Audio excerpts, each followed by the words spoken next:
Kids Urdu 2 chapter number 3 lecture number 1 की पढ़ाई करेंगे। प्यारे बच्चों, हमारे इस सबक का उन्वान हज़रत मोहम्मद सल्लल्लाहु अलैहि वसल्लम है।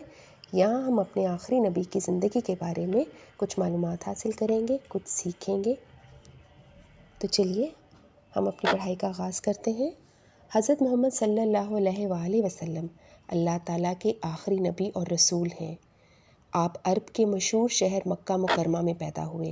आपका ताल्लुक़ कुरैश ख़ानदान से था। आपके वालिद का नाम हज़रत अब्दुल्ला और वालदा का नाम हज़रत आमना था। जब आपकी उम्र मुबारक 6 साल हुई तो आपकी वालिदा इंतकाल फरमा गईं।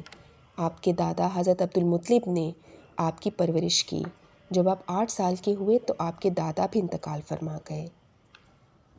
हज़रत मोहम्मद सल्लल्लाहु अलैहि वसल्लम सबक के तदरीसी मकासद। इस सबक को पढ़ने के बाद तलबा इस काबिल हो जाएंगे कि वो हज़रत मोहम्मद के बचपन के बारे में जान सकें, हज़रत मोहम्मद की पाकीज़ा सिफ़ात और आदात से आगाह हो सकें, फ़ाइल और मफ़ूल की पहचान कर सकें। रहनुमाई बराए असातिज़ाए कराम, तलबा को हज़रत मोहम्मद सल्लल्लाहु अलैहि वसल्लम की तालीमात पर अमल करने की तलकीन करें ताकि वो बड़े होकर एक अच्छा इंसान बने।